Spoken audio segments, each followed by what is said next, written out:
Kadalasan way nyo, dadiretso dito. Dito kasi walang traffic. Dito tayo.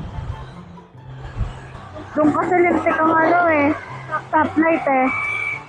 Okay po, okay. Ay, sorry, nagumura ako. Nagkakabisa lang. Wala, kuya natanggal. Natanggal? Nakakala ko natanggal eh. Kuya natanggal. No.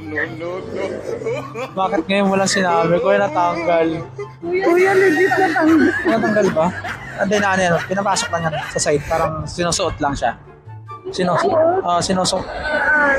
Ito bang sa gilid ng ganito. Okay. Sorry ma'am. Legit pala talaga natanggal ma'am. Legit talaga natanggal siya. Inatak mo ma'am eh.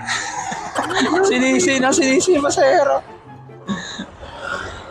Natatanggal talaga siya ma'am kasi dati nakafix yan. Parang hinahatak-hatak ng pasahero. Pero hindi ko sinasabi kayo humatak ma'am. Oh, yan natanggal. Kuya natanggal. Ayan, okay. Sorry na po, natatanggal talaga.